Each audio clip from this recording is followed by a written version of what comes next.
Hey guys, I just want to let you know that I am now a certified spiritual life coach.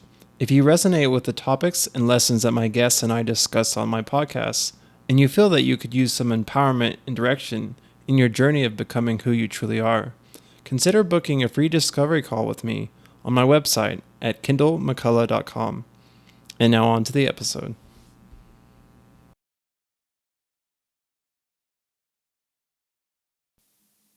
Hey guys, I'm excited today. I have with me Ryan Bush. He's the author of a book called Become Who You Are. And I found this on Instagram. And obviously, it's very similar to the name of my podcast. And I was like, this is great.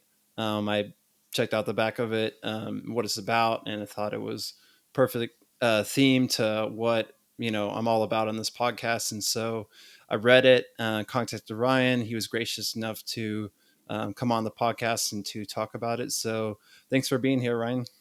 Thanks for having me, Kendall. Happy to be here. Yeah.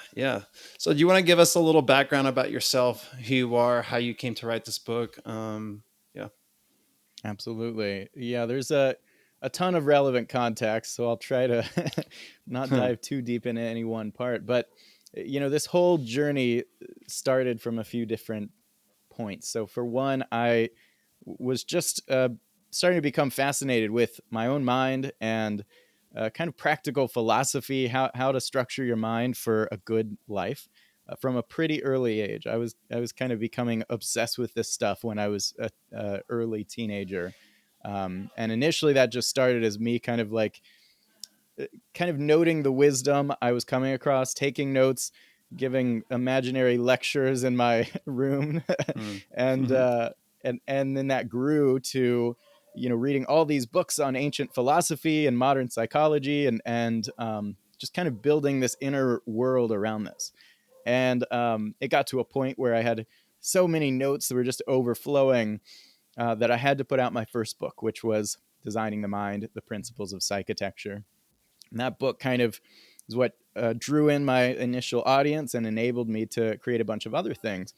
Um, but I was kind of going through a struggle around the time that I was trying to get that first book published, and it started highlighting a lot of different data points that I had come across and hadn't fully connected, um, and it was bringing me to a new theory on how happiness works in the mind, or at least one very important, probably the most important type of happiness.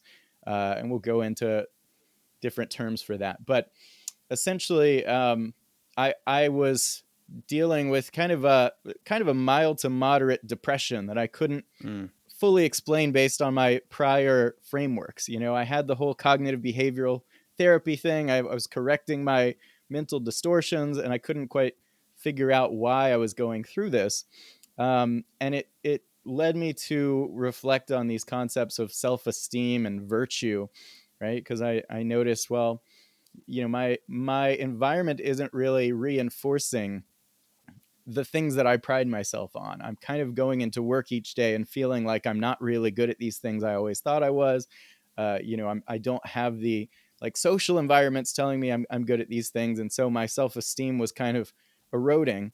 And along with that, like clockwork, it led to this set of coordinated responses in the body that we call clinical depression, or at least, Mm. luckily not too severe, but it lasted for about a year, and then um, my situation changed, my view of myself changed, and in a very short period of time, I went from that kind of low point to one of the high points in my life. And I wanted to bring all this together uh, into this theory that I call virtue self signaling theory, and sort of present it and defend it from a lot of different angles: the evolutionary angles, the clinical angles, the ancient philosophical angles, and my personal experience and anecdotes. And that's what I've tried to do and Become Who You Are. Yeah, that's great. I was talking to you a little bit beforehand. A lot of times on my podcasts, I'll talk about spirituality, and you come at this from a philosophical and clinical and then evolutionary perspective. I'm just curious. Do you come from like a background of a certain belief system? Yeah, so I grew up in kind of the Christian belief system, or at least I was sort of raised vaguely Christian, and then became very Christian when I went to a Christian school for several years, and then kind of turned away from that and distanced and adopt a more sort of secular worldview, which is what I've had for a decade and a half now, largely. So that's kind of my background in terms of that, and so there are probably some connections there. I know this concept of virtue is big in a number of different religions and Mhm. traditions. So there's yeah all that. Yeah, yeah, definitely. I just love how you talk about the evolution and the psyche and the connection there and how that affects all of that. Because I think so much when we're talking about virtue and these topics, we're coming at it from a religious or spiritual perspective, which I think are involved. But I think the evolutionary and the psyche, all that is involved as well. So I think you flesh that out a lot more than I've seen in other places. So I appreciate that. Yeah, most of these spaces, even most of psychology, I find, is not in the habit of asking why is it that way from a functional standpoint? Because when you Mm, study evolutionary psychology, you start thinking in these terms. You start realizing, oh, all these things that we see across cultures in the human mind and the human experience, um, there's there's got to be a reason. There's got to be some functional explanation for why it's there, why it was good for our genes, for that mm. mechanism to be in our brain, and all of our emotions. Uh, all of these different biases and habits, these can all be explained in these terms. And when I read a lot of spiritual work in particular, where they're talking about like these different modes of the brain and the higher self, I always have to ask, okay, but how does this fit into an actual framework? Like, why is it that way? And even going back Mm, to some of my philosophical inspirations, like the Stoics, there are a lot of mhm. modern Stoics who will defend to the grave that like there are these four virtues and that's what determines happiness. And I'm like, well, I do see a lot of that being true, but like why is our brain wired that way? Why would our happiness be linked to our virtue in the way that these very wise thinkers have suggested it is? And we now have, I think, enough evidence to at least propose an answer to that question for why. Yeah, yeah, definitely. I think it kind of is like the chicken or the egg conversation. Some people be like, "Well, God made it this way," but I think that the evolutionary perspective helps you get a little more grounded and concrete and a little more step by step. And um, you know, I was just making notes. And we'll get to this more later, but in my own words, you kind of talked about like narcissism, also like shame, and then also like bypassing. And I think that that this conversation, that your perspective helps kind of navigate those tendencies that people fall into. So you get more grounded, so you can hopefully not fall into that. But yeah, we'll get into it more. Um, yeah, so I guess we kind of talked about what this book is about. What does the title mean to you? Great question. And it's funny because what I've picked up from kind of looking at people's response to this book is initially that the phrase "become who you are" almost sounds like this kind of generic self-help, like yeah, be yourself. But it's actually got a really rich philosophical history. And to my knowledge, it really emerged with Friedrich Nietzsche, and he meant something very deep and complex with that phrase that you kind of have to read like all of his books multiple times to get in touch with.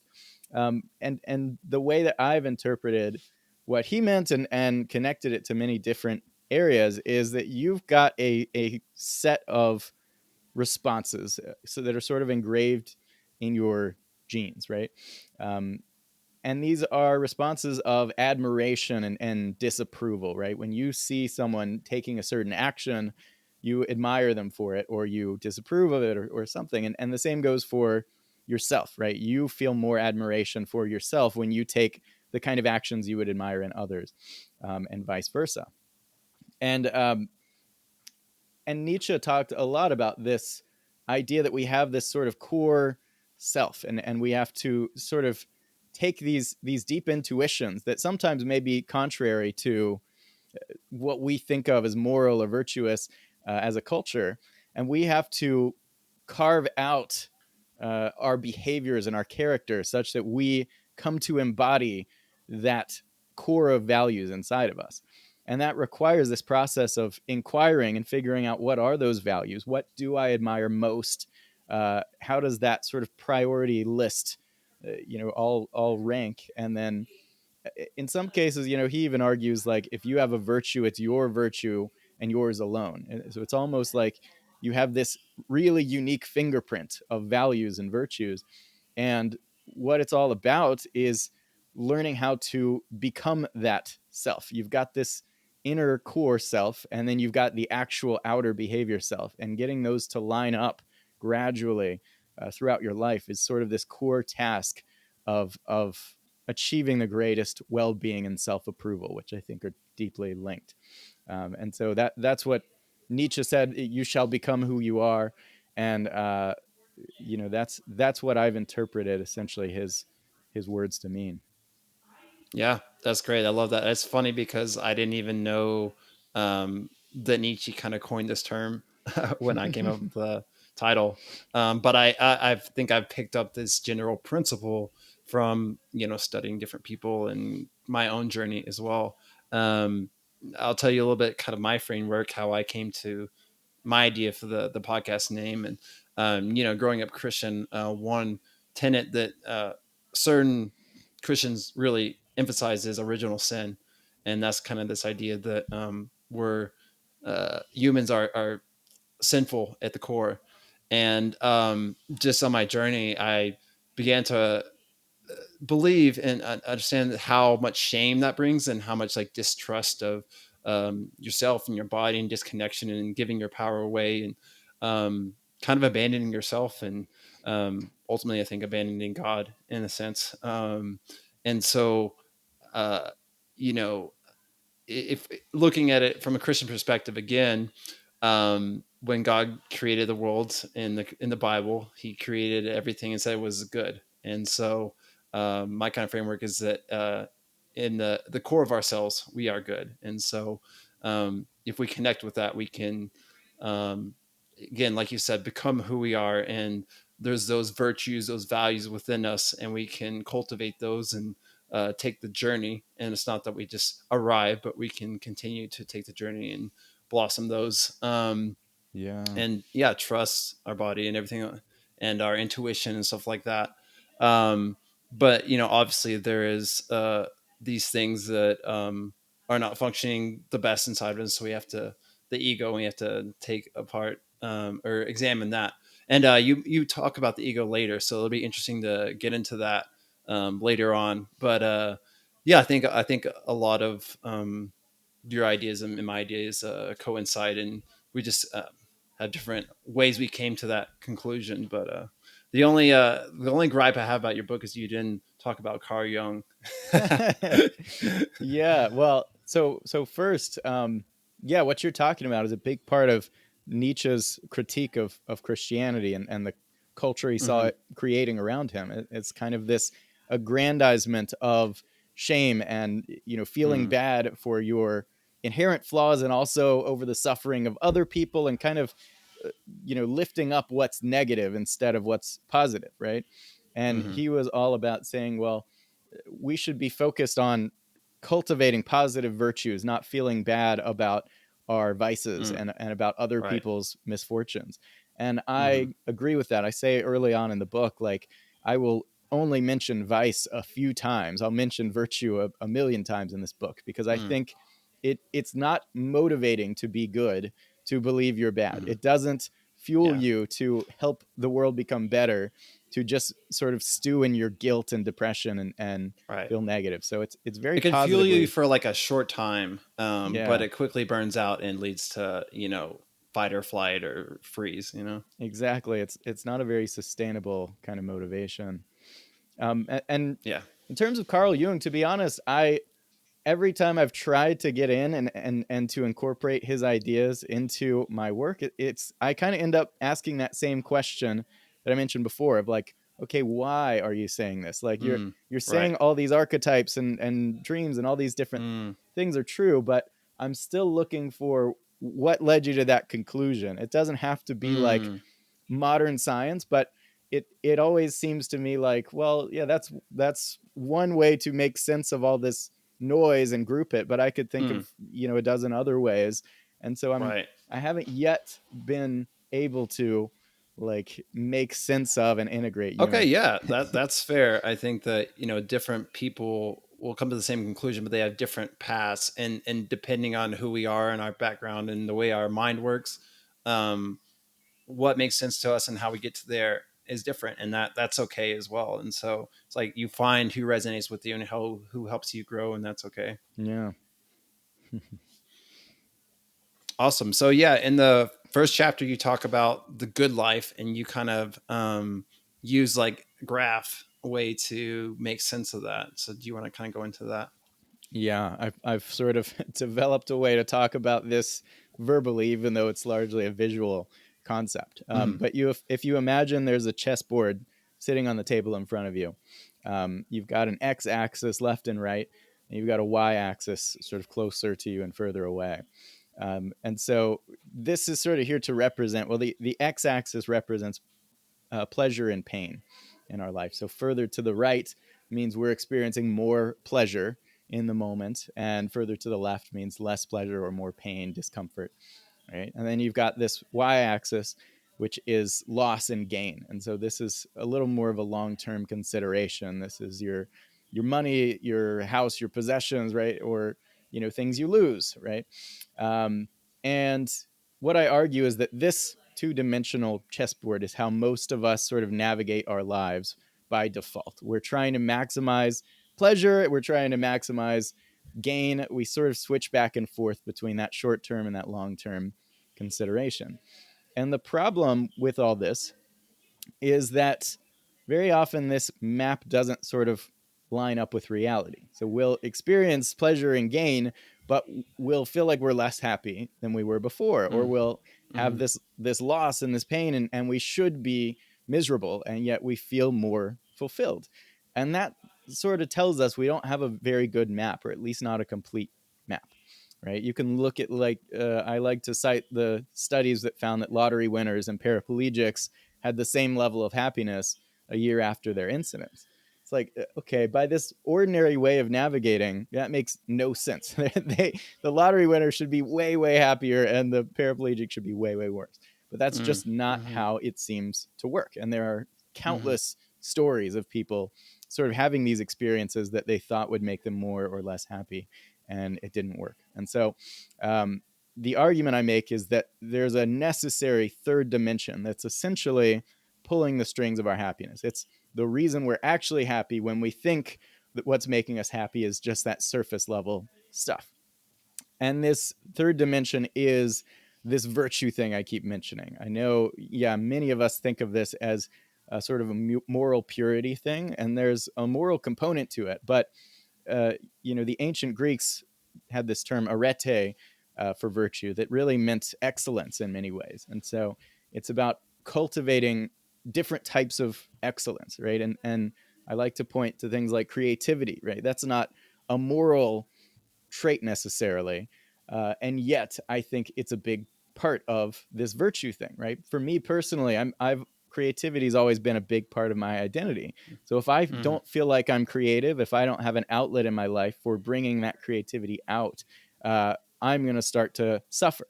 And the idea is not that our circumstances are irrelevant. The X and Y dimensions have a place, but it's mostly for positioning us so that we can get to higher on the Z axis, right? And so if you imagine there's mountains and valleys coming out of that chessboard, that's the mm, real game we're playing, whether we realize it or not. We're moving up and down on these mountains and valleys, thinking that what's going to make us happy is the job with the higher salary or the more pleasure we're experiencing, and actually, those are sort of just helping or hurting to position us in this third dimension that really matters. mm. Yeah, yeah, absolutely. I resonate with all that. Yeah, if I had to like simplify, I would say like kind of secular culture. I feel like really focuses on the gain and the pleasure, and like maybe religious more on the virtue, but um, obviously, like you said, the pain of pleasure and gain alone is not a full indication of what what brings happiness. And then with religion, with virtue, a lot of times it's again into this moral way, and the very rigid and set on it being a certain way, and interpreting for you what that means in your life, and kind of this broad overview that doesn't necessarily fit in individual lives. And so, again, we have to take our journey. I think, part of maturity is not just believing what your parents or culture or everything else says you should believe, but as you mature and grow up into an adult, what do I actually believe? What do I actually think? What makes sense based on my experiences in my life, and where, whatever you want to call it, spirit or intuition or my body, whatever you want to call it, is like leading me to and connecting with my own virtues and how that plays out in my life. Yeah, I've always argued, as someone who kind of grew up with a religious background, that a lot of secular society throws out the baby with the bathwater in terms of religion. Hmm. There is so much depth that comes along with that, so many psychological functions that it serves, and yeah, I agree. Many of these sort of religions do point much more to this third dimension than secular society that tells us, you want to get as many followers and as much money and and all these things, and then it doesn't really work. It doesn't lead you to the kind of deep happiness that you're looking for.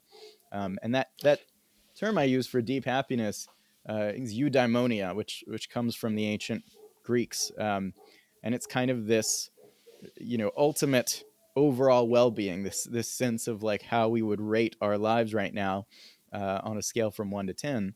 And I find that pretty much always in my life and many other people's lives that I've talked to, that number, that rating of overall happiness corresponds pretty much perfectly to how much virtue you see in yourself, right? And so, Hmm. how much you are currently able to bring out and see evidence of your greatest strengths, that's about how happy you are.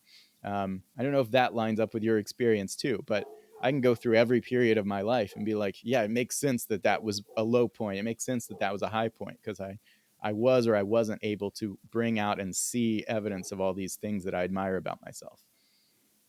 Yeah, absolutely. I think, when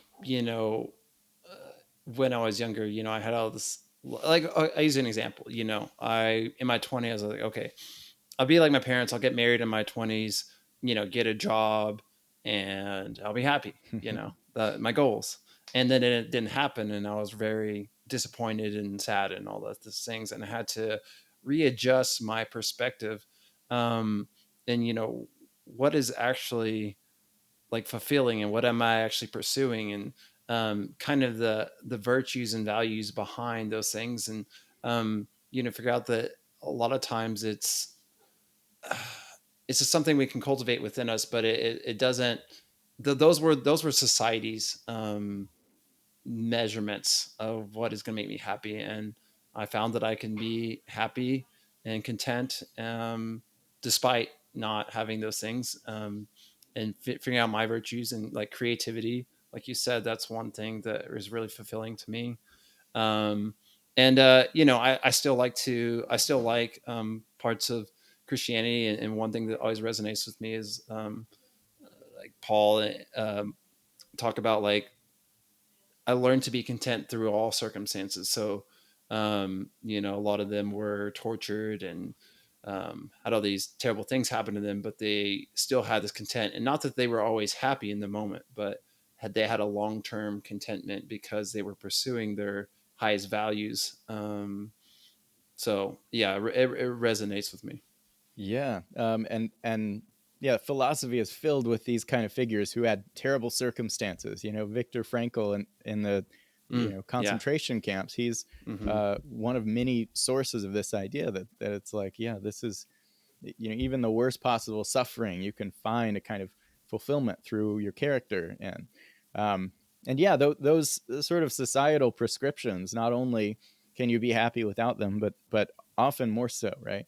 The question is like, okay, let's take like owning a house, for example, that can, in some cases, put you in a position where you're able to bring out more virtue. It can also Mm, put you in a worse position. Like if you used to live with your roommates and you had this whole friend situation and that was able to bring out your virtues, and then you move into this fancy house and you're kind of isolated and you don't have that anymore, you're actually going to move down in that happiness. And the same is true of relationships. Some relationships serve as outlets for us to bring out our greatest virtues.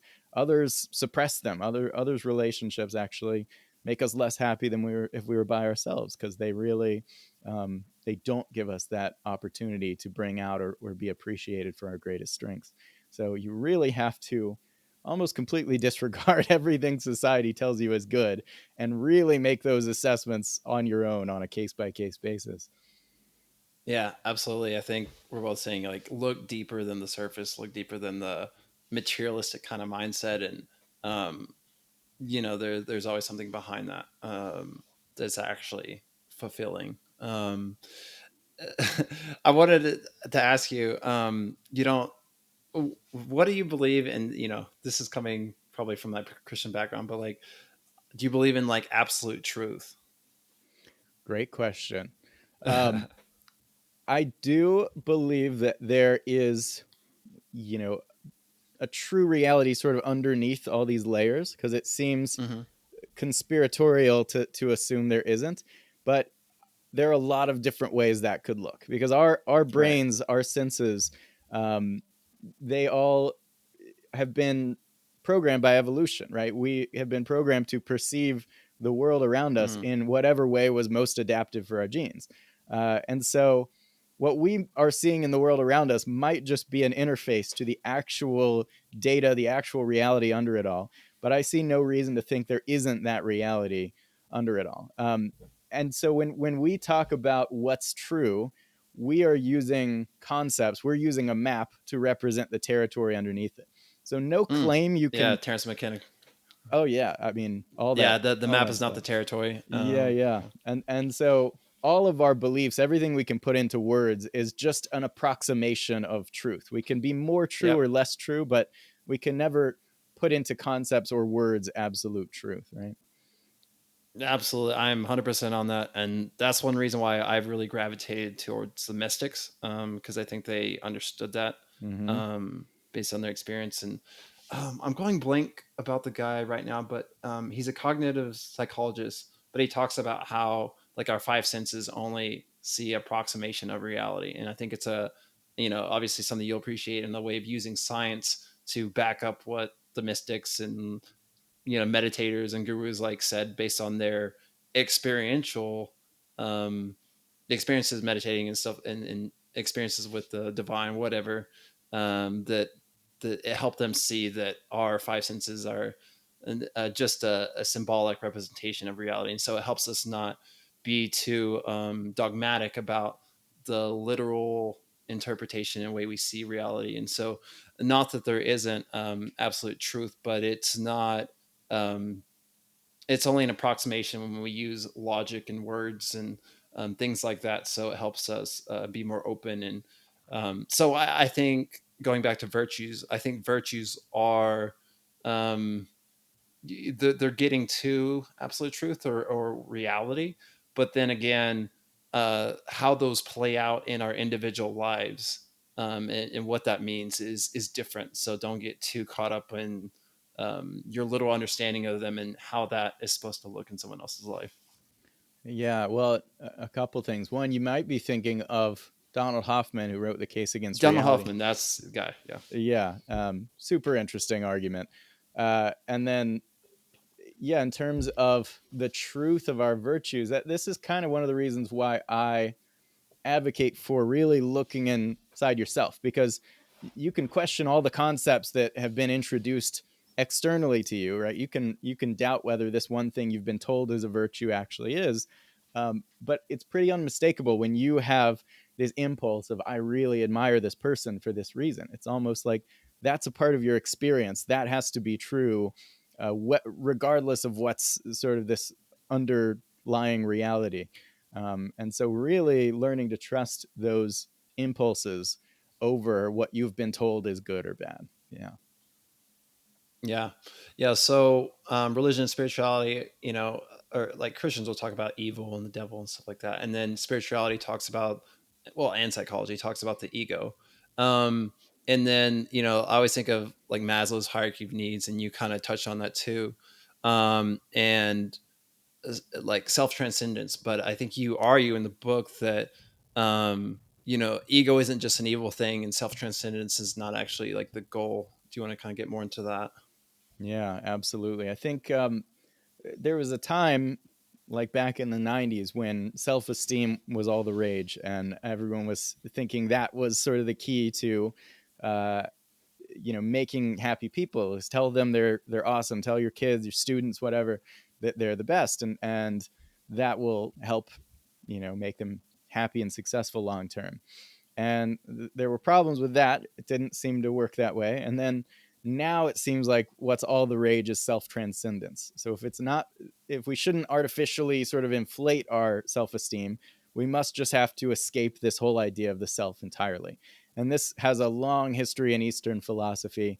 The self is sort of the root of our problems, or it's an illusion, and the ego is our enemy.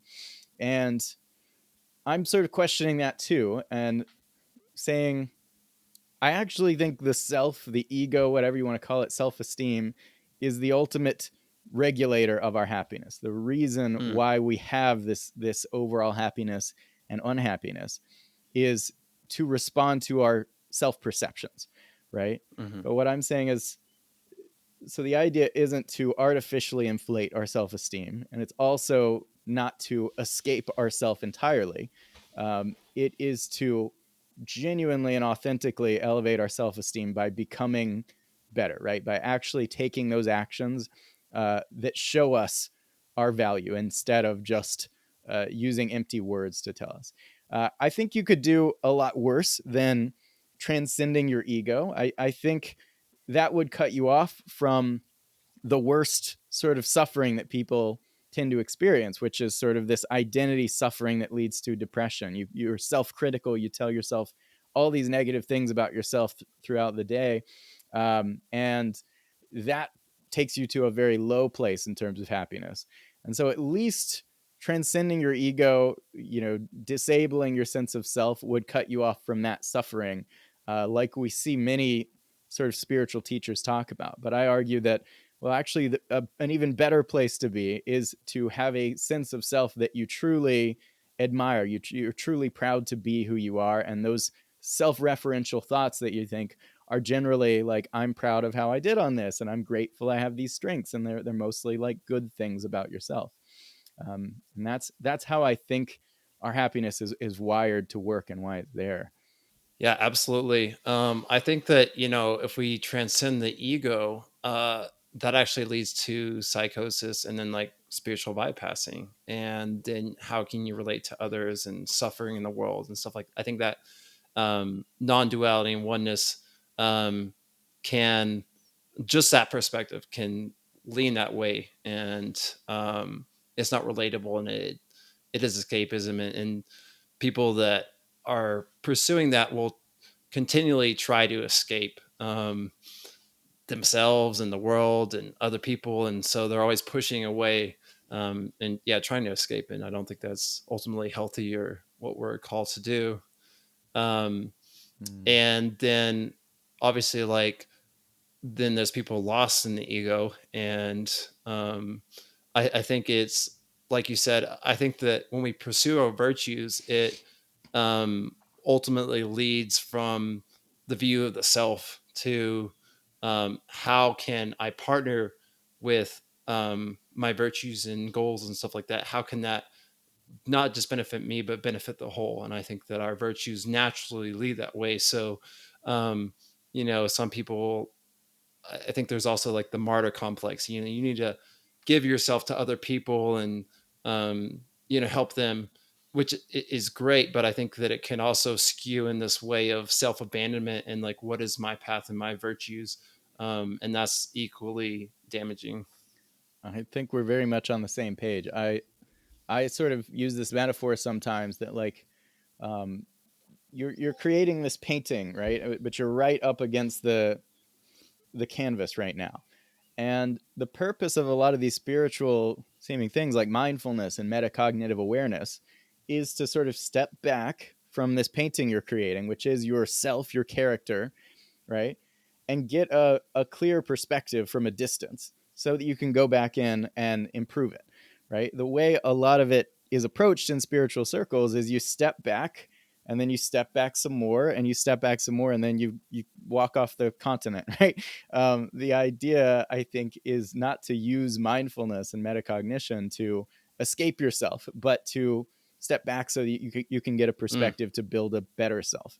And then right, I right. absolutely think you're right about the like altruism and giving back too. I think that when you pursue your self actualization and to cultivate your virtues, those virtues are really wired towards social contribution, right? They're really built to give to others. So when you work on improving yourself and exercising your greatest strengths, you're naturally inclined to serve others.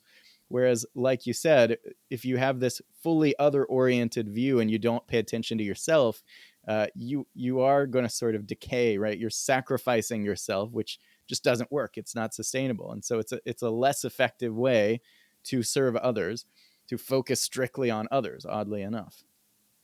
Yeah, absolutely. I think when I was younger, kind of on that view of like shamefulness and disconnection from the self, I was like, um, when I pursue doing things for others or doing good things, um, I also feel good. So isn't that selfish? Even then, Yeah. there's always this like guessing and like self hatred and stuff like that. And eventually, I realized like, you can say God or you can say evolution. Like that was developed is a good thing to help me, um, help others, and um, that it's beneficial for all, and that's a good thing, and there's nothing wrong with that, and so it's not selfish. We're all it's kind of like empathetic and sort of this oneness, and so that's evolution drives us to that, and that's a good thing, and embrace that. Yeah, and I would point out that there's a important distinction, I think, between the virtues and values that evolution gave us and the desires and behaviors that it gave us. I make Mm. that distinction because, yeah, we do have antisocial desires sometimes. Hmm. There are the world is full of like psychopaths and sadists who are doing very harmful things to others who shouldn't just do what's natural, what evolution programmed them to do, right? But it's about my view at least is that these people act this way out of desires and impulses, uh, which are not really to be trusted. They should get in Hmm. touch with their values and see like what do they actually admire, not just what do they want to do. Yeah, you'll have a lot of desires that evolution put in you that aren't going to serve you or humanity, and so Right. learning to set And those that's where I desires think aside. that it's like, not that the ego is evil, but it's a one way I've heard of it is it's a younger part of ourselves that figured out a way to function for our survival when we were young, but it doesn't always. It's not always evolving with us into what is functional now and what is helpful now, and so we have to continue to grow and be like, I'm safe now, and then um, that we still have to have boundaries and be like, I'm not all of who am, and so I can't handle everything, so I need to take this slow and take steps, like for example, if someone is projecting and being narcissistic towards us or something like that, if I was like, oh, I want to be virtuous, then I can just be like, that's their projection, and that's okay, and I can be loving, and but I'm still on the journey, so I can handle some of that, but at some point I'll be like, okay, I need to like step away or say something or whatever and set a boundary here because I'm still in the process. Yeah, well, I have certainly heard that idea that the ego is sort of survival mode for the brain, but I have to challenge it because it's like, okay, well, Mm, every animal needs to survive, right?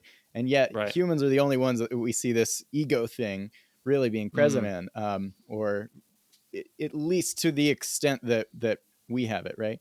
And so to me, it doesn't seem like a survival thing. To me, it seems like a social sexual selection thing, which is, the ego is a mechanism for improving our social standing, our mating prospects, from an evolutionary standpoint. And so when I see narcissists, when I see people who have this kind of immature self-focus, to me that seems like a Mm, bad ego, a poorly designed identity, and one that's not going to serve them long term. It's not fulfilling, and it's not serving others. So I would mm, say no. It's not that that ego was there to help you survive. It's that you need to restructure your identity. You need to build it in a more robust, less fragile way, a way that depends mm. less on creating illusions to maintain this idea Yeah. that you're great at everything when you clearly aren't, and more on actually corresponding to your true strengths and being honest with Mm. yourself about them.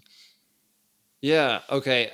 I like that. Let me restructure how I said that. Sure. Maybe the ego is it like when it's dysfunctioning. It's obviously it's not helping us survive and interact with others in society well. Yeah. But it's more about um, our our way of understanding, our perspective, and it's like, oh, if there's something wrong with me, I was brought up, I had a lot of shame growing up, and so um, it's hard to face what's wrong because there's so much shame and just not a clear way of understanding how to um, forgive and work with that and improve. And so it makes you want to escape. And so the ego's like, don't see that, don't look at that, Mm-hmm. because that just brings up all that shame that you have. Instead of being like, how can you work on that with your virtues and then become functional member of society that interacts with others and can handle criticism and then also projection and not take that and be buried in that shame and be stuck again. And so it's about learning to operate within yourself in a healthy way, so that your ego can become healthy and you can see yourself clearly and know how to work with that. Yeah, is that a better way of saying it now? Yeah, that makes sense. I think I agree with that. Yeah. So I guess one question I had, and maybe we've kind of already answered, is so you think that our innate virtues and our own unique individual paths ultimately work out to function in a way that helps the whole. And so it's not, because I think that a lot of religious people would question that and being like, you're just believing your own truth. Um, and ultimately it's narcissistic and selfish and you're hurting and yeah. Yeah, I think it's generally sort of humanity serving that we cultivate and exercise our virtues. I will say, like, I think modern challenges and just the complexity of the globalized world, I don't think our intuitions are were necessarily built to handle that. And Mm, so just everyone going around being virtuous might not solve all these complex global problems that we see today on their own. And so I do think there's a place for developing better ways to think about systems that aren't necessarily just about virtue, but it's about like complex problem solving. So yeah, I don't know that virtue will save humanity from mm. existential risk, but I do think Mhm. on a community level, yeah, our virtues, leaning into those and cultivating them is going to serve others more than it, harms. Absolutely. Yeah, for sure. I'm always interested in the kind of like spiritual versus social justice kind of perspective and the change from within versus systematic change and how much uh, we try to push for things, I guess. And so, I absolutely believe that it starts with ourselves and this cultivation of virtue. But I guess it's an ongoing understanding and exploration I have of when is it okay, what is the right action to push for change and social justice type of action. But I think that that's a different conversation, but it's definitely like a part of this whole conversation and journey. Yeah, yeah, I think so. I think you talked about self-esteem and then depression. You want to kind of go more into those two things? Yeah. Um, so this kind of gets into the scientific components of the argument, but um, I think I've essentially said this so far, but I'll put it in different words. I think there's this core system in the brain that I've called the self-appraisal system, and it has evolved to be constantly monitoring us for virtue or lack thereof. Right? I think we see this in the default mode network of the brain, which is the sort of network in our brain that's always active when we're not engaged in another task, and it's been closely tied to self-referential thoughts and social planning and moral evaluation, all these things that essentially center around the self and virtue. And what I argue that is kind of one of the, I think, more novel parts of the argument is that this system is really there to produce a set of emotions uh, that will create adaptive behaviors given that context. So, in other words, if I perceive that I am highly approvable, I'm admirable, I'm respectable, people are going to approve of my strengths, right?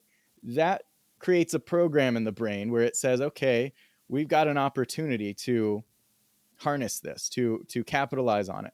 And so that's, we want you to be in a mood that's going to make you want to go out there, put yourself out there, and connect with a lot of people, share your strengths, um, and and become sort of socially um, outgoing and yeah. So it's sort of there to produce these adaptive behaviors in that state. On the other hand, if you're at the other end, you don't approve of yourself, you are not seeing evidence of the things you admire in your own behavior, that's going to set off a different chain of internal events. That's going to produce a state where you don't feel great. You don't want to put yourself out there. You become socially risk averse and withdraw, right? And this is what we see in depression, right? And it just so happens that when you look at these neurochemicals that are associated with these different states. Like serotonin is the best known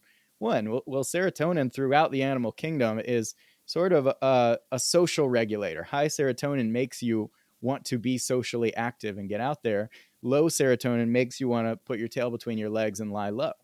And I think the same applies in human social life. I think the reason why we are always thinking about ourselves, the reason why we care when someone doesn't like us or approve of us, I think is so that our brain can respond accordingly with the right kind of behaviors.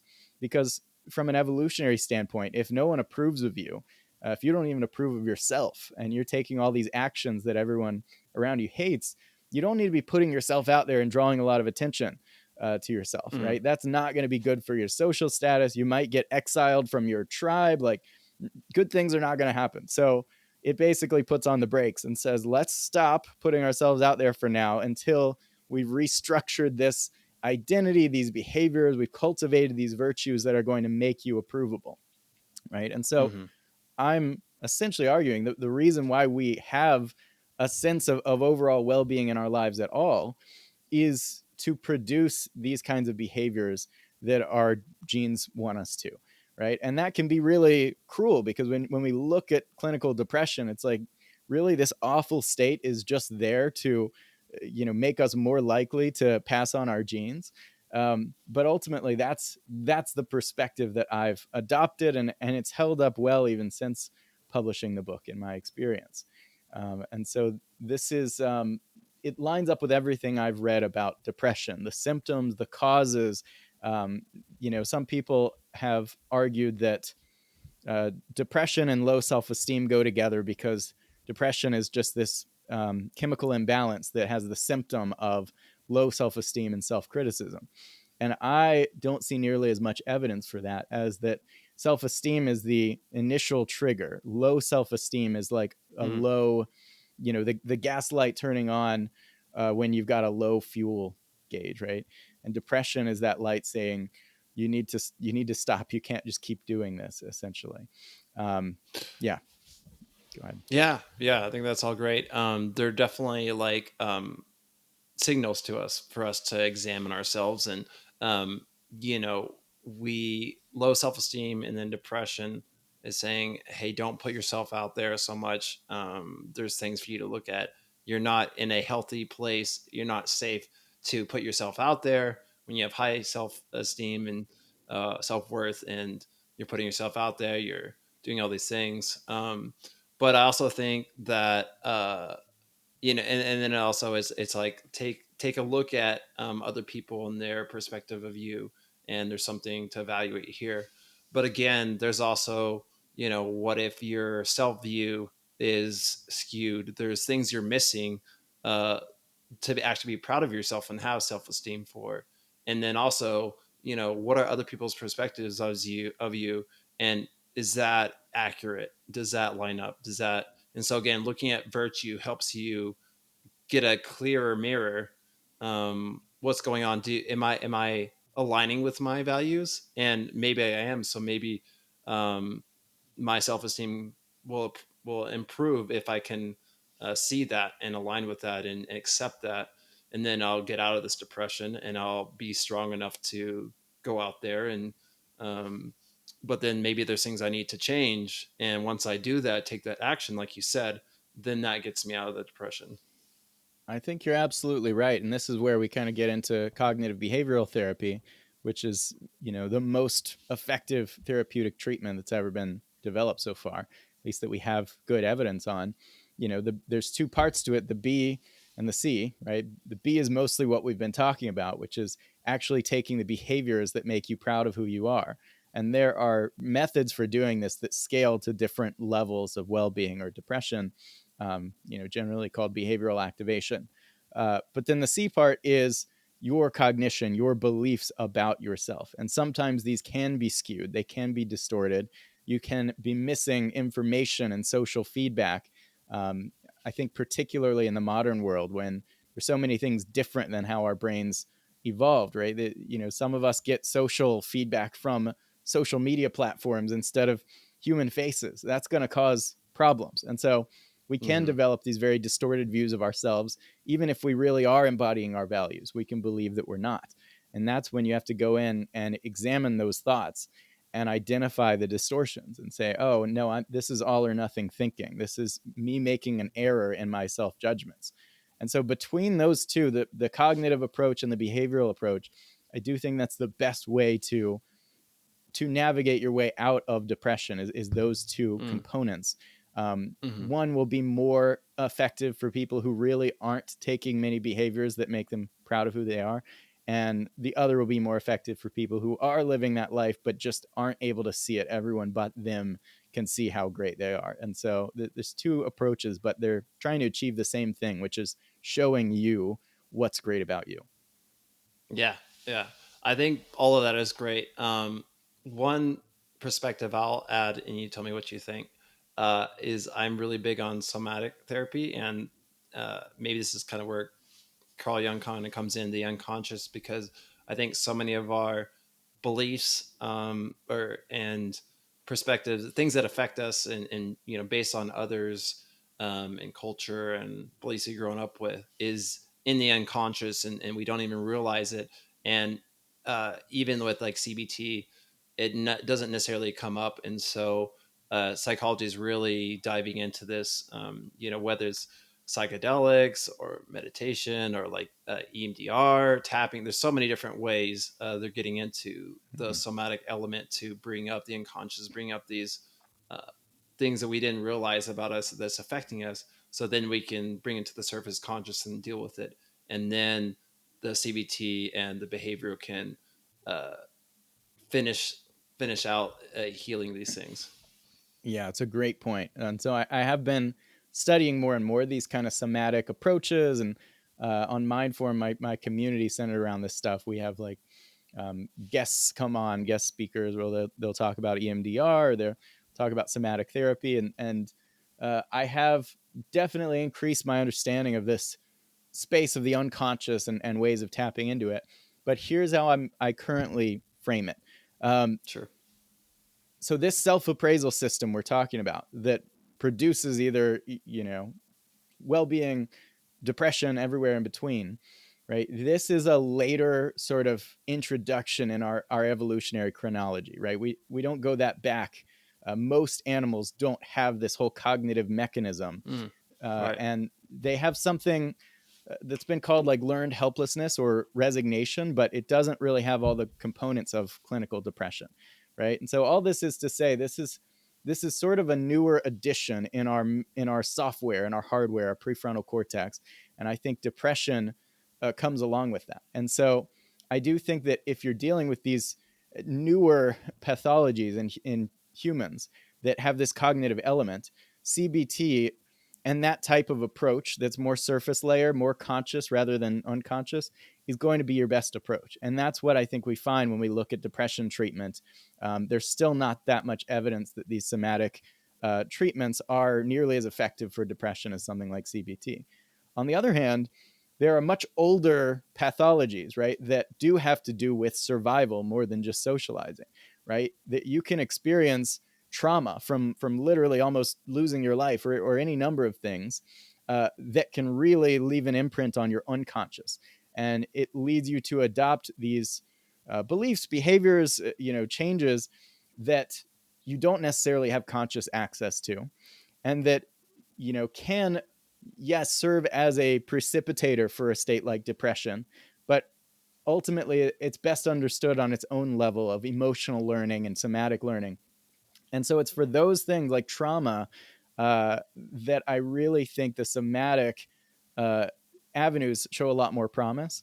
Um, Mm. and yes, if you're depressed, but also you kind of know why because you had this awful trauma that cut you off from yourself, then yes, in that case, I think it would be a great idea to start with these somatic things that get more in touch with your unconscious.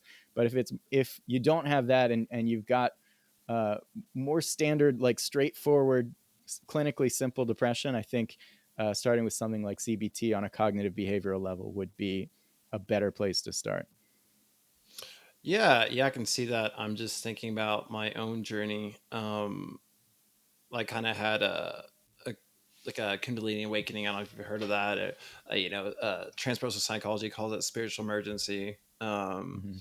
And I was definitely depressed and had high anxiety, and I was really, you could say, trying to, yeah, using CBT is trying to reframe the way I understood life, and seeing gratitude, and seeing myself in a different perspective.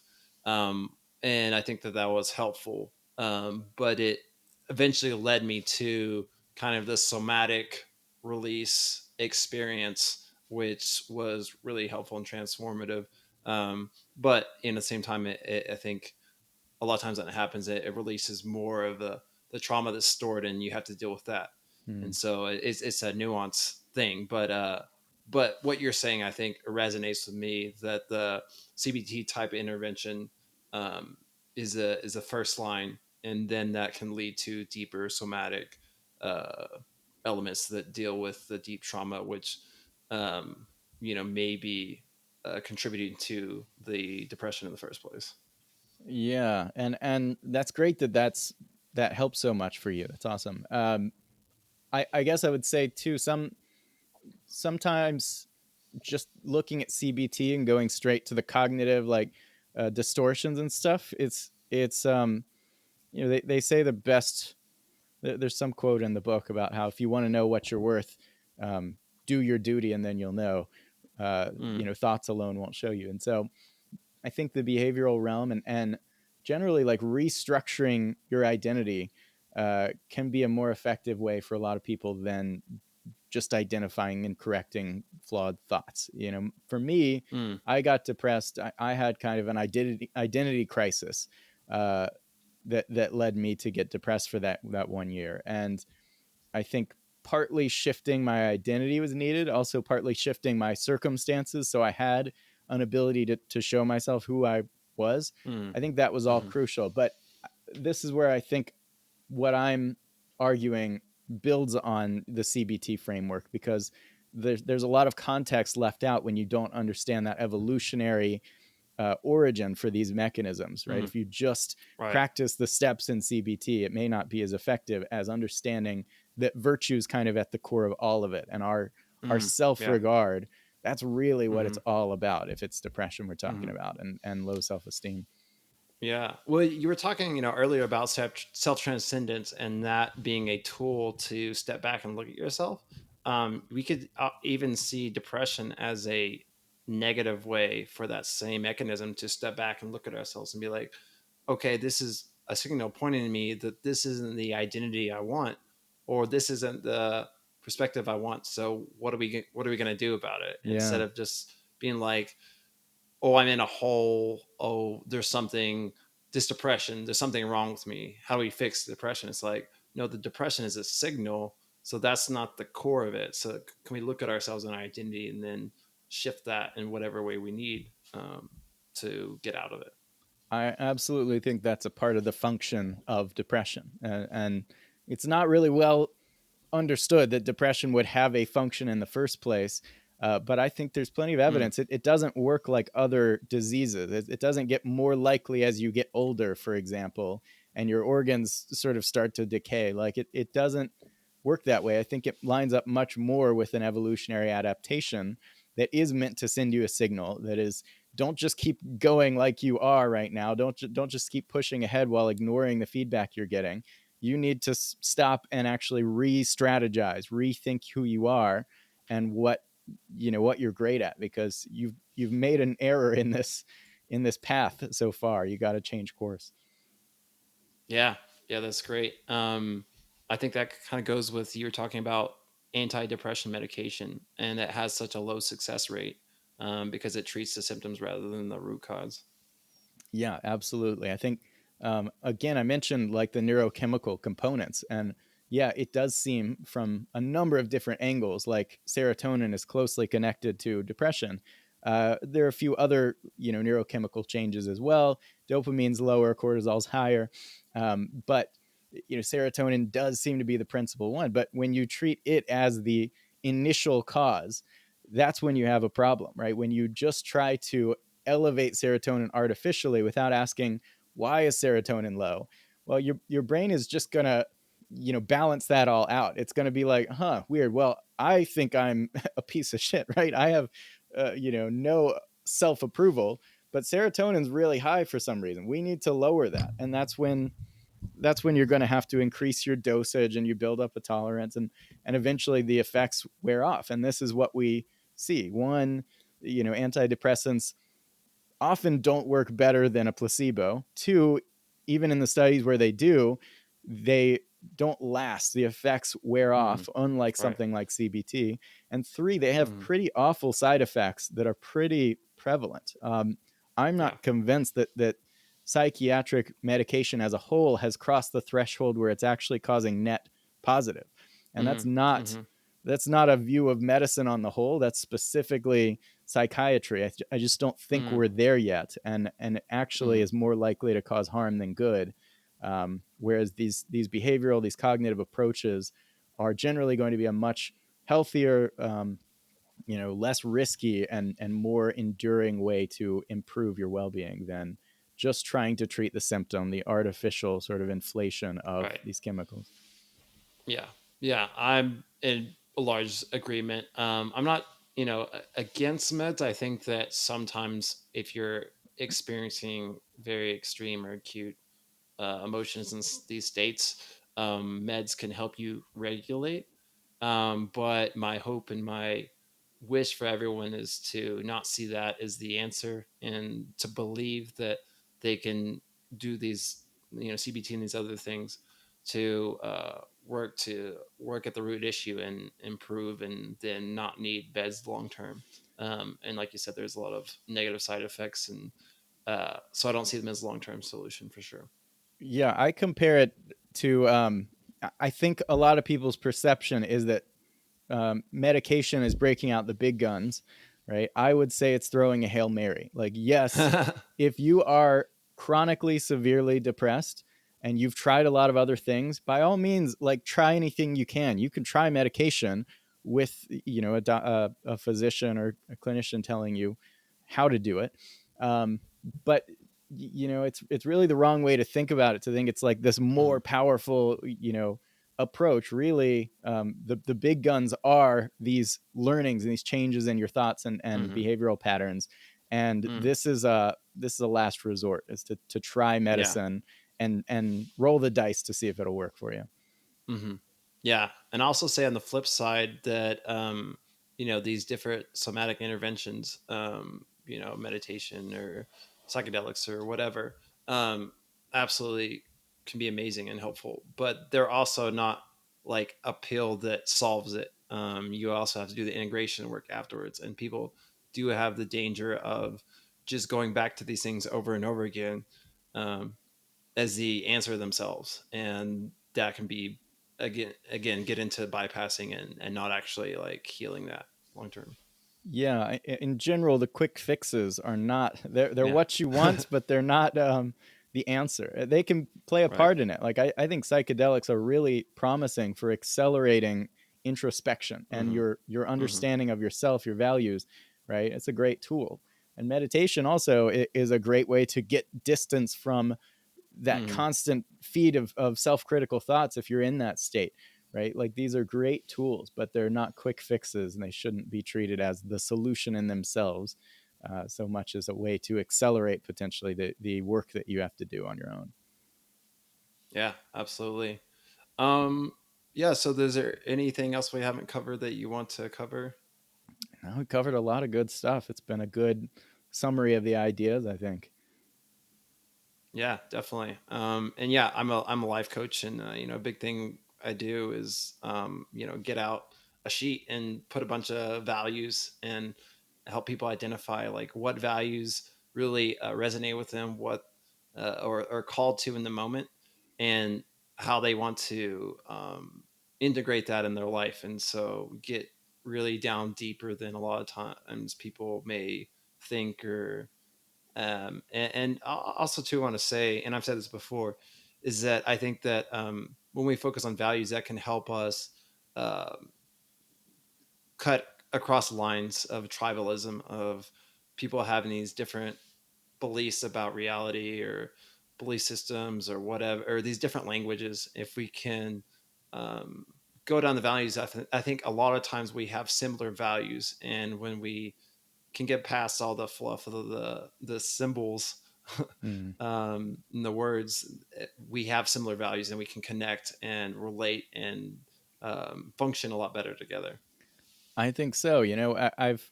I said before, you got to figure out your unique value fingerprint, but that's mostly Hmm. about figuring out which ranking for these different universal values that is unique to Hmm. you. But they are pretty universal. We see these Right. core values in every culture around the world. And I think when we look at people who are on very different ends of like the political spectrum, what we're seeing is different beliefs that affect how the values are expressed. We're not really seeing different Hmm. values. We all care about Mm. these same things. And like you say, the words get in the way, the beliefs distort things, but ultimately, we have a strong core of universal values as a species. Yeah, absolutely. That's great. I think that's a good place to end. Yeah, so thank you so much for coming on. I'll put your book link and your community in the show notes. And yeah, I just really appreciate the conversation. Thought it was really helpful, and I enjoyed it. I enjoyed it a lot as well, and I think you'd be a great fit for Mindform as well. We have conversations like this every week, so yeah. Awesome. Thank you so much.